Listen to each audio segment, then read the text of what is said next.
Greetings, Earthman, Origami's living soil, servant of the Most High God, servant of a living God who, through the Lord Jesus, made the most perfect ecosystem around. I'm about to say in the world, but we are in the world, in the universe, whatever galaxy, anything that we could not even begin to replicate what God has done in His creation. Today we're going to be talking about a bacteria that makes phosphorus plant ready by breaking it down, and that bacteria is called Bacillus polymyxa.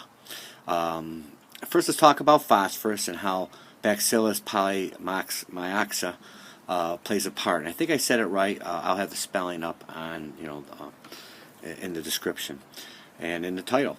Phosphorus is an abundant, in every type of soil, several types of soils, and is one of the major nutrients in a plant's growth.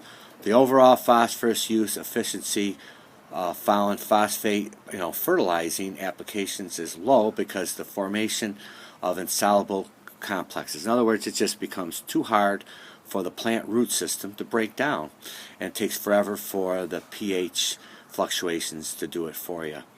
And so, therefore, this mandates a frequent application of soluble forms of inorganic phosphorus necessary for crop production and the way we do things in mass production now with chemicals and stuff. This result is leaching into our groundwater, and it's just getting into our lakes and streams and oceans, and not to mention we're just using so much phosphorus, and we're going to run out sooner or later, and we're just destroying our bodies and destroying the environment around our soil, the water, everything by using these inorganic, non-natural chemical phosphorus. And we don't want that. Of course, phosphorus is an important macronutrient which is applied to soil in the form of phosphatic fertilizers. A large portion of this inorganic is applied to soil as a chemical fertilizer is immobilized. It doesn't move, it doesn't do anything, it just sits there and rapidly becomes unavailable to the plant. Polymyxa aids in the transformation of soil phosphorus, that's natural soil phosphorus, and any organic or natural phosphorus you add to your soil, and it aids in the transformation of this. Therefore, it's an integral part of the soil phosphorus cycle. As they release phosphorus from inorganic, or let's not even talk about inorganic, let's talk about organic or natural pools of phosphorus, they become solubilized and mineralized. Phosphorus is an essential part of all living organisms. Plants must have phosphorus for normal growth, maturity, and we all know that. We've seen what happened when we had phosphorus deficiencies. It plays a role in, now let's look at what phosphorus does to plants. Well, it plays a major role in photosynthesis, the respiration of the plant, energy storage. It really is a really heavy part of the energy of a plant and what it needs for cell division, cell enlargement, and several other plant processes. It also stimulates root development, increased stalk and stem strength.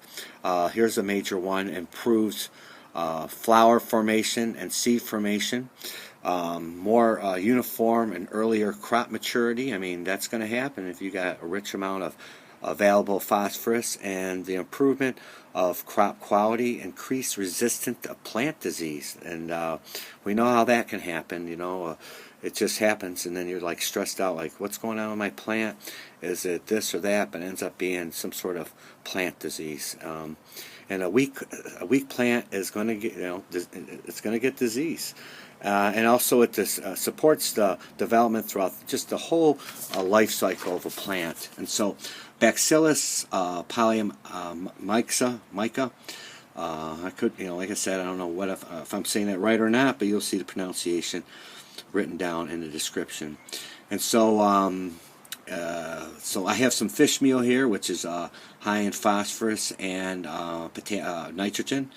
And so I I highly recommend this bacteria if you can find it. But there are other bacteria on the market that we're going to talk about in other videos that are more easily available to find, that help break down phosphorus by emitting organic acids and enzymes that release that phosphorus to the soil, and then with the help of mycorrhizal fungi, VAMs, that through the hyphae, it brings it back to the plant into the root system, and in return the root system will leak carbohydrates and sugars that the plants totally depend on, unless you introduce molasses to your soil, which isn't always the best thing to do. You kind of want your bacteria dependent on your plant for that carbon, not you.